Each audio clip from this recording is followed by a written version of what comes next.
This is the weekly wrap-up brought to you by the Conversation Project. I am Jay Cleveland Payne, and I'm going to give to you in just a bit the top 10 stories per the actual numbers of engagement for the week. Every single weekday, Monday through Friday, we give you things you might have heard, which is a wrap-up of the previous days or the weekend's news to give you started on your day for what's topical, what's going on, and we give you the chance to tell us what's going on by engaging in our feeds on Facebook and Twitter. Here for the weekly wrap-up for the entire week, we go through all those 7 plus a couple hours worth of days, and we give you the stories based on the pure numbers. Now, we get a chance to pick and choose some of the stories based on what's fitting, what's not fitting, what stories are actually kind of in the news, and what stories just sort of got there. Here, we're going to give you the pure number of stories, stories based on the pure numbers, what they came up with in your pure engagement numbers. So thank you for that. We'll also give you in a companion podcast coming out after this one called The Story of the Week. One of those top 10 stories we'll expand onto for about a 15-20 minute riff where I get a chance to be deeper commentary on this one. Not a lot of commentary you'll hear for the weekly wrap up. Hear more in the days going by as we talk about stories that are in the news as they go by. We'll also give you, along with the 10 stories going from 10 to 1 that you said were the tops, stories that didn't quite make it. For some reason, I've called them almost rans. It's just what stick with the numbers. And it's numbers 11 through 15, stories that were close into the top 10, but not quite there. And we're going to wrap up with a story at the very bottom of the list. We call it the almost relevant story of the week. This is a story that got basically no love, no attention whatsoever, but it's on the numbers and it gives us a bit of perspective. And it's number 244 this week. We had 240 distinct different stories posted, pulling out some of the ads and some of the promos and things like that. But 240 different stories posted over 7 days plus a few hours as we make this thing work out. So that's what you did for us. You can do more for us by making sure you follow us on our feeds at facebook.com/this is a conversation project and twitter.com/th_conversation. Of course, this week, we had some issues with both the Facebook and the Twitter. They both did not want to respond very well. In fact, for a few days, it seemed like we were banned. And that's because for a few days in the middle of the week, we were. And that means some of the stories that should have gotten more moss, should have gotten more attention, didn't get the numbers they did in the pure numbers. And they aren't reflected here, such as Donald Trump's indictment and the sentencing of the man who was charged in the murders in synagogue. Those big news stories, plus many more, popped up in the middle of the week while we were waiting for things to get settled. We are back to normal, if you will. So going forward, your responses should fill out much better. So we'll see how that goes. We'll go in deeper into detail on those things. Plus, we'll also get into the also rans and things like that. So let's get into the stories for here, for now, for this week, the week ending the 17th of June, 2023. Count them down, Casey Kasem style, from 10 to 1, starting off at the number 10 story from this week per the numbers we could gather, if you will. Sony sent uploaded version of Spider-Man Across the Spider-Verse to movie theaters after sound complaints. Complaints were targeted at low audio levels during the introductory scene in the animated Spidey sequel, but all the prints have been updated at this point.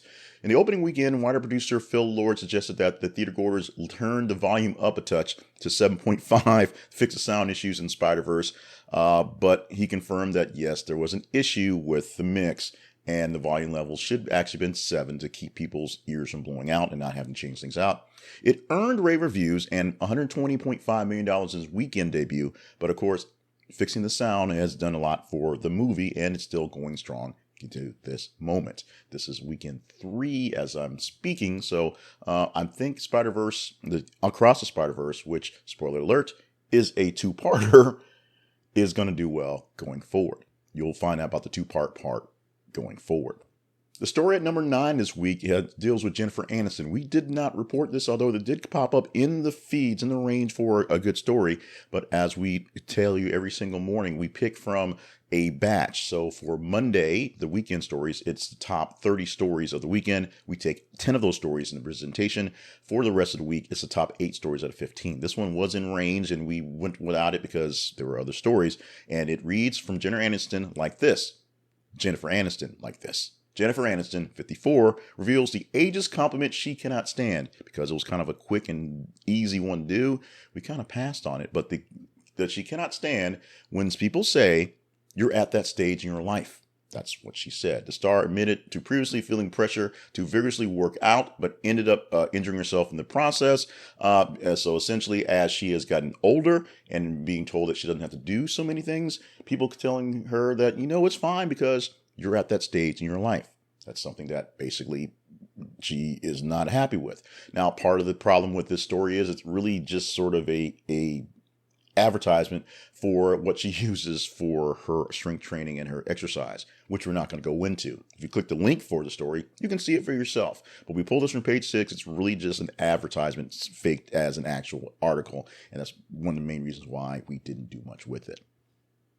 This story at number 8 makes me think about the Goonies, and you'll get why when I tell you the headline.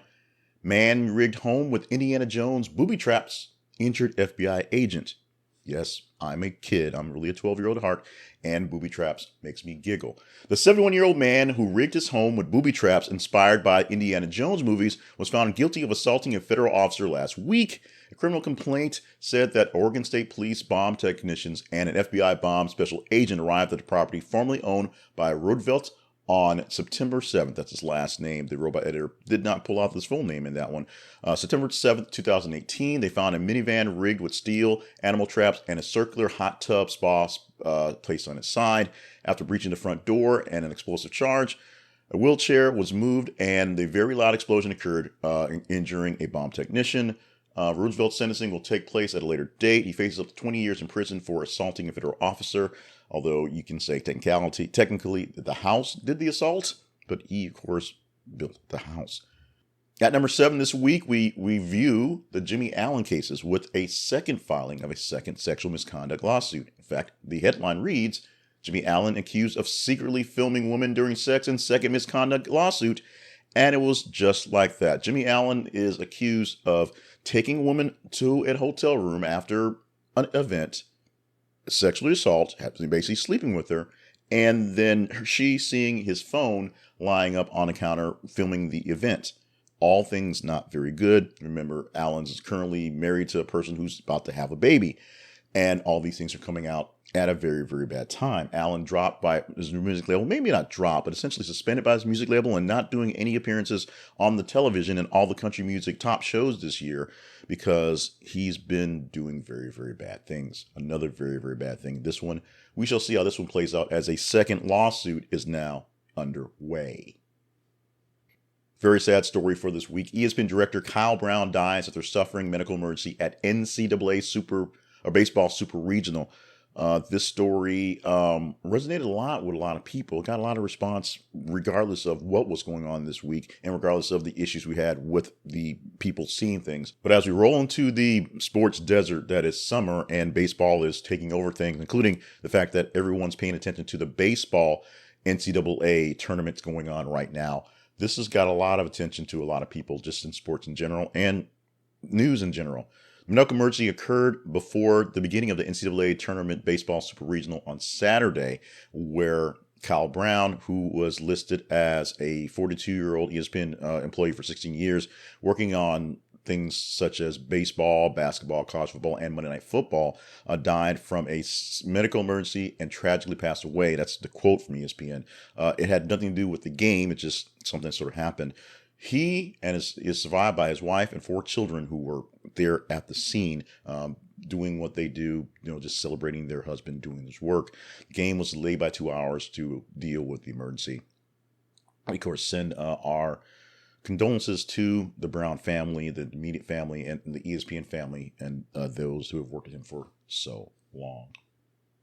At number 5, Robinhood to delist tokens for Solana, Cardano, and Polygon after SEC suits named them as securities. Robinhood, which has recently expanded into crypto, not so recently, it's been quite a while, will delist Sol, which is Solana, Cardano, ADA, and Polygon, which is called Matic, M-A-T-I-C, beginning June 27th at 6:59 p.m. Eastern Time. That's important, so if you got to get out, you know when to get out on that one. The SEC has sued Binance and Coinbase and alleged the number of cryptocurrencies are unregistered securities, Robinhood has declined to end support for these assets, but they're dropping these three in particular, not all cryptocurrencies, but these three in particular to get out of the way because essentially Binance and Coinbase are being sued. So they're trying to get out of trouble for this one. The pivot to the fortunes of these cryptocurrencies allow the SEC to basically do some blockbuster moves to kind of get in the way or out of the way, if you will, of how this stuff works. Now, if you've been into crypto, hopefully you've not been into it for quite some time because it went down. It's not going back up anytime soon. Cryptocurrency probably has its place in the world of currency, but its volatility, and as the SEC says, it being an unsecured, unregistered security, makes it kind of hard to keep up with. Essentially, if the crooks are using cryptocurrency and you can't keep up with it and the rates of it are skyrocketing both up and down, if it's that volatile, you can't really depend on it. You don't want to put all your money in Bitcoin. All those people who started getting paid in Bitcoin are probably not so happy about Bitcoin payments at this point. This is a story that affects a lot more people than probably we want to admit, but diabetes med Metformin might help prevent long COVID. That's for the two versions. Number one, Metformin is a safe and generic pill, helps people avoid long COVID apparently in new clinical trials. So it's starting to be used for those types of things. The big problem is Metformin is a safe generic diabetes pill that is used for the treatment of diabetes. And when these things happen, you start using things for things they not so much weren't meant for, but for a different use, you start finding shortages as things go by. Metformin is safe and generic, extremely inexpensive, so there might not be much of an incentive to make that much more of it because you're not making any more money off it. It costs the same or should cost the same based on what you're using it for. What would change the price is supply. So if you actually start to lower the supply, then you can make some money off the long COVID cases. Now, long COVID is a very, very, very serious thing to deal with. So people who are dealing with it, some of the side effects, some of the major side effects are fatigue, brain fog, post-external malaise, dizziness, and extended gastrointestinal problems and heart palpitations, things like that. Those are bad things. And so if you have treatments for that, that is awesome. But as we said, we're seeing the same thing with the diabetes drugs that people are using for weight loss, as they're being used for other uses, for people who don't necessarily need them for what they thought they were meant for. The supply goes down and the prices go up. Metformin, which is extremely cheap, although it does have some of its issues. My doctor took me off my Metformin for a while for some other issues, some other things get fixed, can be a problem. We shall see how this plays itself out and whether Metformin is now the new medical miracle for long COVID. And oh yes, COVID-19 not gone yet. The number 3 story, Jordan Vandersloot, Natalee Holloway suspect pleads not guilty to extortion and wire fraud charges. This was a quick and easy, simple story. Jordan Vandersloot is serving time in Peru. He was extradited to the U.S. to Alabama to put his plea in for extortion and wire fraud charges. Not murder, not kidnapping, but extortion and wire fraud. What he did was he told the Holloway family that he had information on where her body was and what happened. Gave them information. It was all false. Oh, by the way, he asked for money in the process. That's extortion and that's wire fraud. He showed up into Alabama, pleaded not guilty, and went back to Peru to serve his other sentence. We'll see when this actual court case goes to trial and how that works out. But he's already put away for a whole bunch of stuff already. I'm not sure how the District of Alabama, the Northern District of Alabama, is going to deal with this, or whether they'll just punt this for a long time, wait till he's done in Peru, and then maybe put this back up. This is a case that's 20 or so years old at this point, so some resolution for the family would be great. Unfortunately, looks like Vandersloot's not offering any resolution anytime soon. The number 2 story this week, Jamie Foxx's camp breaks their silence. Embattled actors team declares it completely inaccurate. He was hospitalized after COVID. It's just sort of ironic that this is here and so close to the other story that dealt with COVID. But this is an ongoing story from way, way, way back. Of course, Jamie Foxx had to stop filming of a movie and go into the hospital for what we still don't really know about. We suspect it was a stroke, and it has been rumored that the stroke was triggered by getting a vaccine for COVID-19. He was previously not vaccinated, and because the movie stars in his movie were big stars, and they said he was going to get vaccinated, he apparently did, and because of that, he got sick. Now, the Foxx's team, that's his family, his daughter, and has been saying this all along, that the claims that COVID-19's vaccine has got him are false. But even with that, the people who are COVID-19 vaccine haters have now made Jamie Foxx one of their heroes in a odd sense, showing that a person of his stature, a star who did not want to get vaccinated for good reasons, and the good reason was it got him sick, is here because it got him sick. The unverified claims has continued to spread on social media. Some far-right personalities, as I say, are amplifying, making him the hero of the story in this case. The CDC, Centers for Disease Control and Prevention, have reported that adverse reactions to COVID vaccines are very rare, if at all, and cases of something like this, while not necessarily not possible, are extremely unlikely. We shall continue on this one as we still get no full actual word on what actually happened. But when the facts come down, when you don't get much in the way of real information, it makes the fake information that much easier to spread and go over things. Even if the real information sounds implausible, the fake information can always travel faster. Bad news always travel faster. We're going to talk about the number one story for this week, but we're not going to go into the stats for this one because, as we said, the stats are skewed based on our lack of visibility in the Facebook and the Twitter for a few days in the middle of the week. But this is the top story of the week, number one of 204, and it got a lot of responses. It wasn't very much of a story to talk about, but as you saw when it came out early in the weekend, everybody jumped on it, pun intended, I guess. So here is what happened. The number one story for this week, the week ending the 17th of June, 2023. Shark attack in Egypt kills a Russian citizen. We pulled it from CNN.com, and just that simple. Egypt's environmental minister ordered a committee to investigate a shark attack incident, directed local authorities to take all possible measures to avoid the reoccurrence. The beaches were shut down for about 2.5 days. Also injured in this attack was a young child and another adult. But one person who just happened to be a Russian citizen, I guess that makes the story that much more sweeter, pun intended, was killed by the attack by the shark in Egypt on the beach. Go to our website, click the link for the details of the story for more details, because there's more story to it. But the basic part is shark attack, shark attack, shark attack. We get all hyped up on shark attacks, and this is a big one, but not here, over in Egypt. There you have it. The top 10 stories for the week per you guys, mostly for you guys. As we said, some issues with our technology kept some stories away from you and kept some of the big stories away. So we don't have the numbers to claim it. But we're not going to let the show get stopped. We're going to do this thing regardless, as we have. Coming up in just a few minutes, we're going to talk about the stories that didn't quite make it into the list based on the numbers we had. The almost rans, plus number 240, the almost relevant story of the week. It's relevant because it made the list. It's almost relevant because no one cared much about it. But we're going to care a little bit about that towards the end of the show. We'll be right back after a quick talk about a sponsor and some promotion stuff. We have to sell this thing after all. After this quick stuff, we'll be right back with more of the weekly wrap-up from thisisconversationproject.com and me, J. Clifton Payne.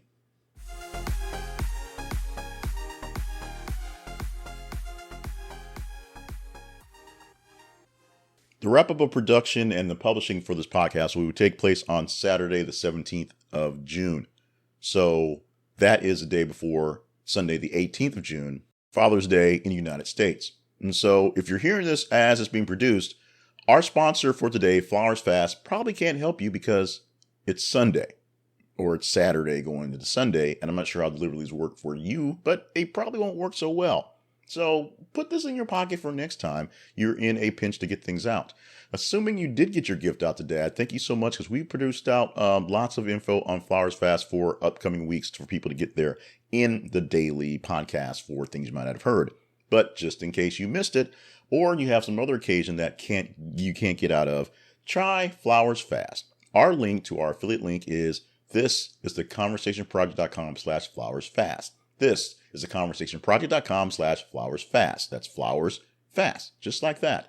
And what they do is they're your hub to the FTD network of florists around the world, and they offer you great prices and great service and great ways to get things to people fast. It's not just flowers. It's other FTD type gifts, things. They also have like a meat thing. Your dad might like meat. Your dad might like flowers as well.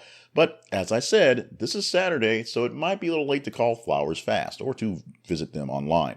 In the future, keep this in your back pocket. This is theconversationproject.com/flowersfast is your way to get flowers. If you make your orders early in the morning, you can probably get them that same day because it's FTD. It's networked. They send a message to a local florist who can take care of your order and go forward. They're prepackaged, various different bouquets and gift sets, and some you can make yourself. So check them out for the next time if you haven't got anything for your dad and you haven't got anything for your wife or for Mother's Day or for a boss or for some person who's deserving that you just screwed up on.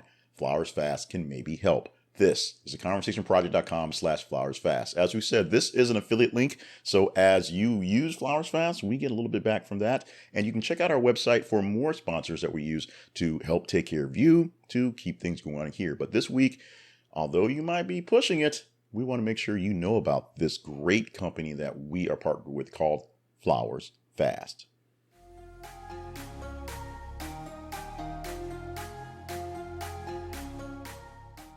The Conversation Project lives at thisisaconversationproject.com. It's a website that we've maintained for a bit. We've changed the names a couple times, kind of did some tweaking, and the mission has always been to get conversations between y'alls on the internet. The way we've done that have changed went from daily surveys to news stories to what we're doing right now, talking about the stories that are most conversational to the world. What we also do is try to bring people good news. Not so much good as in happy news, but good as in good news coverage. A swath of news coverage from various places. Some places you may not be all that thrilled about, but they do cover stories that you may not get in other places, in other ways, and we try to do best to do a balance of different sort of sources. It takes time, it takes energy, it takes money, if you will. And because of that, we ask for your support. First thing first, we need your support to tell us what stories are important. So that is following the feeds. We say that a lot here. Follow the feeds. Facebook and Twitter is where you can follow our feeds. On Facebook and Twitter, every 50 minutes or so, we post a new news story. And when we're not being censored by the man or the twits or whoever's going on, we give you those stories all the time. So as you check your Twitter, if you're still there, and check your Facebook and you're still there, see what we have going on and engage in those stories. The more engagement you give to those stories, that's liking, loving, hating, sharing, the higher engagement score we get, and then the better chance we have of talking about it every single weekday morning and here for the weekly wrap up. Now, the big ask is for you to stop by our partnerships page at our website. Go to the partnerships page, and there's various ways that you can partner up with us. And yes, this is the pledge drive part of the show. If you think we're providing a fairly good batch of content, good news, good information, good mix, and my voice isn't too bad and my beard isn't too crazy on the videos, we could use some help. There are more behind the scenes things that we can use, that we can pay some people to help out with more often. There's some more tools we can get into place that do some things. There's some upgrades to technology that we want to do so we can get this thing looking better and sounding better and being more conversation with you. Plus, the more I have going on to this, the less I have to work on day jobs and other side things because it pays all the bills.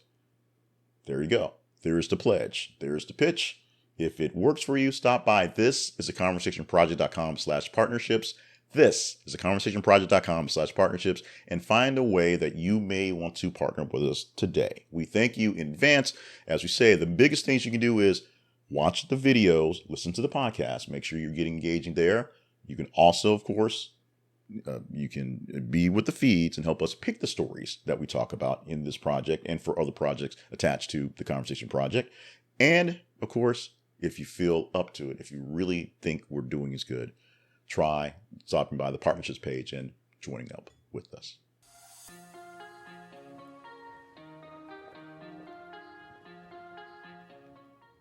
Very quickly, we're going to wrap things up with the also rans and the almost relevant story of the week. Not much story insight into these. We'll give you the details. The links are on the website. You can go into details for what the full stories are. So look at the description or look for them in the show notes for the podcast, and you'll see them there. Starting off at number 11, Mike Batay, Breaking Bad actor and comedian, dead at 52 years old. The number 12 story this week, teenager expends her family's $64,000 life savings on smartphone games through in-app purchases, leaving them almost penniless. These stories pop up every so often. Usually it's a child, an infant, a toddler with a phone pressing the button a bunch of times. This time it's a teenager who probably should have known a little better. Google makes office attendance part of performance reviews. At number 13, we get this from Ars Technica, and Google, along with killing some of their office space, is basically killing careers now by making performance reviews. People for performance reviews come in at least 2-3 days a week in the office to be seen or get bad reviews. We'll see how that works out. At number 14, Netflix subscriptions are rising as password sharing crackdown takes effect. Apparently, not letting people share passwords is working for Netflix. We'll see how much longer that goes. But they did release the new Black Mirror this week and The Extraction 2. Excellent story, a little long though, so maybe that's what people are coming for. And at number 15, El Chapo's wife, Emma Coronel Aspiro, totally butchered the name, released from prison after serving less than half her sentence.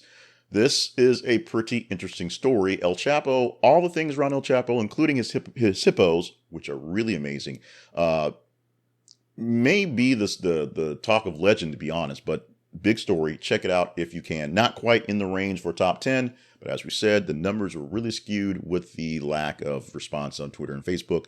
So this is the top 10 we have. Maybe not the top 10 we reserve, but it's the one that we've got. And at the very bottom of the list this week, at number 240, this is your headline that you got. Sherri Shepherd calls out local TV stations in Texas for secretly filming her backstage with a spy camera. Sherri Shepherd made an appearance on a local TV station in Texas, as the headline says. She was secretly filmed in the back with a spy camera, hanging out in the green room. She's not happy with it. Go to decider.com and click on the link for the story for more details. But apparently, you didn't care so much about it the first time, so chances are we're not raising up any clicks on this one at all. So, that's it. All the extra clicks can come from the stories you missed on the week. This has been the weekly wrap-up from the Conversation Project with me, Jay Cleveland Payne. And we are proud to present for you the wrap-up of stories, the top 10 stories, plus some stories not quite there. So you have some perspective of what we really talked about all week and what you guys really were into this week. For you news nerds out there, we're glad to have you with us, and we need more of you. Make sure you're following us on our feeds on Facebook and Twitter. Facebook.com/This is a Conversation Project and Twitter.com/TH_conversation. The more you engage in stories, the better chance we have of talking about it on the weekly wrap up and every single weekday morning during things you might have heard on video, on podcasts, and all over the place in the world. Stop by our sponsors page to see if there's a sponsor that can take care of you this week. We talked about Flowers Fast, so check out this is a conversationproject.com/flowersfast and see if they can take care of you fast. Maybe not today because it's Saturday, but in the future, they can take care of your orders in the morning and complete them in the evening if you get to them fast enough. Also, our partnerships page we're looking for some support in the projects that we do so that all can be great and grand here on the Conversation Project. Make sure that you are staying hydrated, staying limber, and staying on task for all the grand, just amazing things that you are here on this planet to do. We need more of you doing more of those things, and we need you here to, selfishly watch our videos and listen to our podcasts. So do what you can to make sure you stay safe and stay secure, and we'll do what we can to do the same as well. With that, we're going to prepare for the next version of the podcast. We have the story of the week, which is going to come out in a few hours after this is produced. Your tease for the podcast is the fact that we're covering story number 2 this week. Jamie Foxx's camp break their silence. Embattled actors team declares it is completely inaccurate. He was hospitalized after COVID vaccination. We'll go deeper into this one. Bit of a ranty one on sort of the conspiracy theory lifestyle out there, but you'll hear this one being produced and being published about an hour or so after we wrap this thing up. So once you hear this, go look for the next one in its own separate feed called the Story of the Week after that one. In the meantime, thank you so much for being a part of the show this week. We are going to step away, and we're already doing the work, and as far as I can tell, we're already showing up back on Facebook and Twitter. So every 50 minutes, check your feeds, because every 50 minutes, we're posting news stories from different sources for you to engage in. Engage. Tell us what to talk about, and we will talk about them on the weekly wrap-up, this thing here, and every single morning on the weekdays with things you might have heard. Till then, thank you very much. We'll see you in the future.